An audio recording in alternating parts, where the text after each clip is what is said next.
अस्सलाम वालेकुम, सत श्री अकाल, नमस्कार दोस्तों, स्वागत है आपका यूएई के नंबर 1 हिंदी समाचार चैनल में। अगर आपने चैनल सब्सक्राइब नहीं किया तो प्लीज चैनल सब्सक्राइब करें, घंटी जरूर बजाएं जिससे आप तक पहुंचे आपकी खबरें आपके लिए आपके अपने नंबर 1 यूएई के हिंदी समाचार चैनल यूएई समाचार पे। जहां आज शारजा से लखनऊ के लिए फ्लाइट ने उड़ान भरी, उसी तरफ कोचीन से दुबई के लिए एक स्पेशल फ्लाइट्स भी टर्मिनल 2 पहुंची। इसमें सवार थे पहले बैच के 88 इंटेंसिव केयर यूनिट की नर्सेज। ये पहला बैच था इन पूरी नर्सेज का जो कि इंडिया और यूएई के साझा कोऑपरेशन को दर्शाता है। और ये सारा का सारे जो नर्सिंग स्टाफ है ये बिलोंग करता है Aster DM health care company को, जिसका हेडक्वार्टर दुबई में है और जिसकी स्थापना की थी कई सालों पहले डॉक्टर आजाद मोपिन, जो कि खुद एक जाने माने डॉक्टर हैं और मैनेजिंग डायरेक्टर हैं Aster DM health care company के। उन्होंने कहा ये पहल दर्शाती है दोनों देशों के बीच में गहरे रिश्ते, क्योंकि किस तरीके से दोनों कंट्रीज इस मुश्किल घड़ी में एक दूसरे को सपोर्ट कर रहे हैं। क्योंकि भारत सरकार ने एक बहुत ही एक्सेप्शनल कंडीशन के दौरान इस पूरी फ्लाइट को परमिशन दी उड़ने की कोचीन से यूएई के लिए। उन्होंने ये भी कहा कि ये एस्टर कंपनी की प्रतिबद्धता और उनके कर्तव्य पालन को दर्शाता है कि वो इस पूरी सोसाइटी को, इस देश को, संयुक्त राष्ट्र अरब अमीरात को जो है अपनी तरफ से जितनी कोशिश हो सकती है वो हेल्प कर सके।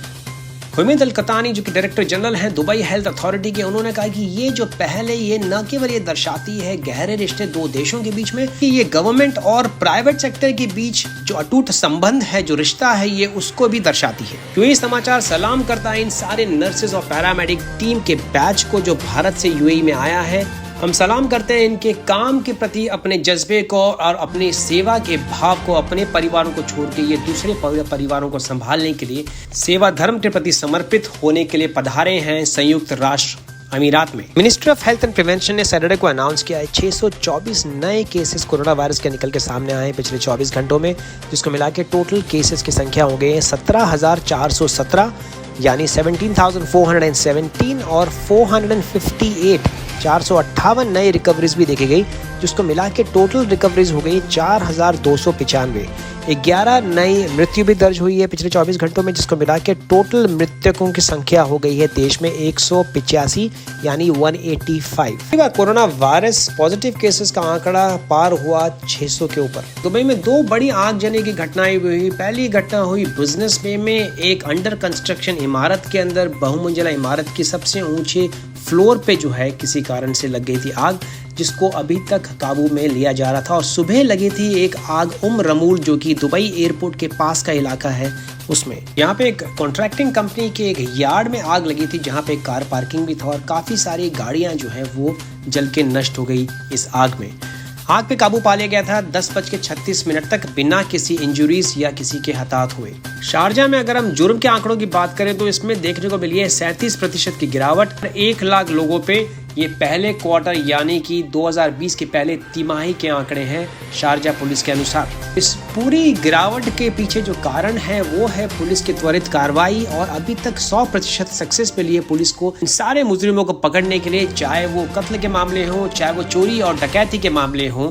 अभी तक सारे मुजरिम पकड़े गए हैं और सलाखों के पीछे हैं। शनिवार को वंदे भारत मिशन के अंतर्गत 200 भारतीयों ने उड़ान भरी शारजा इंटरनेशनल एयरपोर्ट से लखनऊ के चौधरी चरण सिंह इंटरनेशनल एयरपोर्ट के लिए। इनमें से ज्यादातर मजदूर थे जिनकी नौकरी चली गई थी, और इसमें से एक कहानी थी माया की, जो यूपी के महाराजगंज की रहने वाली थी और कुछ दिनों से उन्होंने शरण ली हुई थी इंडियन कॉन्सुलेट दुबई में, जिन्होंने उनको टिकट्स भी प्रोवाइड करे और रहने की व्यवस्था करी जब तक वो फ्लाइट में ना बैठ गई लखनऊ के लिए। एमिरेट्स एयरलाइंस ने भी अनाउंस किया है कि वो लिमिटेड उड़ानें भरेगी यूरोपियन कंट्रीज से और दुनिया के दूसरे कोनों से जो रेसिडेंट वीजा होल्डर्स हैं उनको दुबई में लाने के लिए। लिमिटेड उड़ानें चलाई जा रही हैं फ्रैंकफर्ट से और लंदन हीथ्रो के एयरपोर्ट से दुबई के लिए। और दुबई एयरपोर्ट पहुंचने के बाद में दुबई हेल्थ अथॉरिटी इनका कोविड-19 टेस्ट करेगी और उनको रखा जाएगा 14 दिन की कंपलसरी क्वारंटाइन में। उसके बाद में एक फाइनल टेस्ट होगा और नेगेटिव आने के बाद में ही घर जाने की परमिशन दी जाएगी। उन यूएई रेसिडेंट्स को वापस लाया जा रहा है जिन्होंने ऑलरेडी अप्रूवल लिया है ministry of foreign affairs and international cooperation के लिए। गौरतलब है कि अगर कोई भी रेसिडेंट जो कि यूएई का रेसिडेंट वीजा होल्डर है और वो वापस दुबई लौटना चाहता है तो उसको ministry of foreign affairs and international cooperation यानी मोफैक की वेबसाइट पे जाके रजिस्ट्रेशन करना होगा और कारण अपना पूरा बताना होगा, डॉक्यूमेंट्स देने होंगे। उसके बाद में मोफैक एक अप्रूवल भेजेगी, एक यूनिक नंबर देगी। उस यूनिक नंबर के बेसिस पे आप एमिरेट्स एयरलाइंस और इतिहाद एयरवेज के साथ में बुकिंग कर सकते हैं और उसके बाद में आप यहाँ पे दुबई लौट सकते हैं। फिलहाल इंडिया, पाकिस्तान, बांग्लादेश, नेपाल, श्रीलंका से वापसी दुबई के यूएई के लिए कोई फ्लाइट्स नहीं है। ये सारी फ्लाइट्स ऑपरेट की जा रही है Amsterdam, Barcelona, Frankfurt, Jakarta, Kuala Lumpur, London Heathrow, Manila, Melbourne, Seoul, Singapore, Tokyo and Toronto से दुबई और अबू धाबी के लिए। एमिरेट्स ऐसे कुछ आधा दर्जन बच्चों को भी यूके से वापस दुबई लेके आई है जिनके परिवार यहाँ पे रहते हैं दुबई में और ये पढ़ने के लिए रुके हुए थे यूके में और लॉकडाउन के बाद में ये वहाँ से ट्रैवल नहीं कर पाए थे।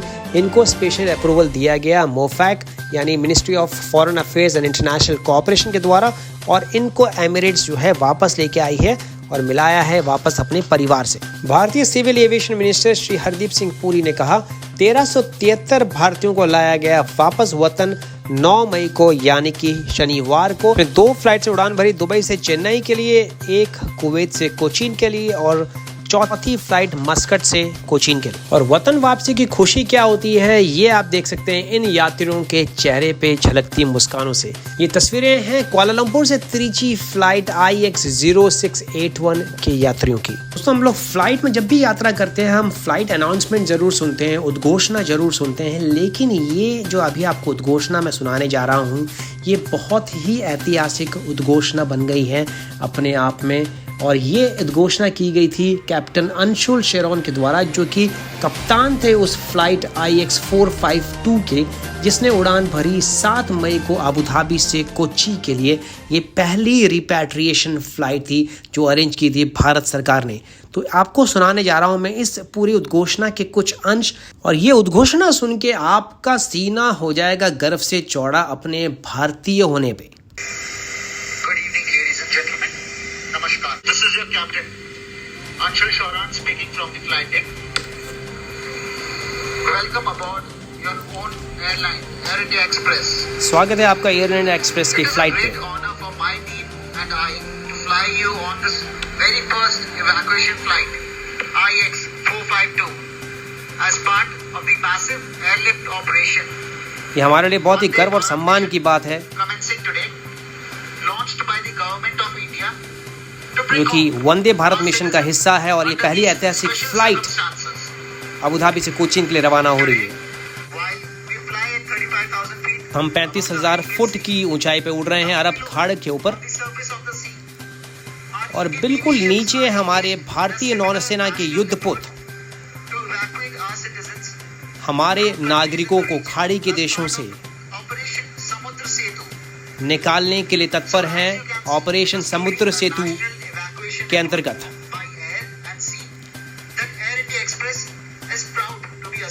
तो आप देख सकते हैं कि ये पूरा हवाई और समुद्री जॉइंट ऑपरेशन है और एयर इंडिया को गर्व है इस पूरे ऑपरेशन का हिस्सा होने पे।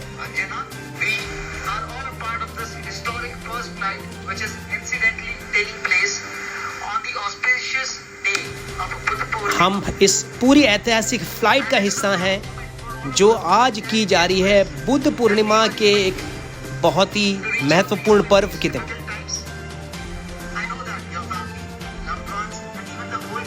हम जानते हैं कि पूरा देश और आपका परिवार आपका इंतजार कर रहा है और यही चीज हमारे मोरल को और हमारे जो जोश को जो है वो बढ़ाती है। हम आपको रमजान करीम और ईद की मुबारक एडवांस में देते हैं और ये हमारे लिए गर्व का विषय है आप लोगों की सेवा करना और इस पूरे ऑपरेशन का हिस्सा बनना। जय हिंद।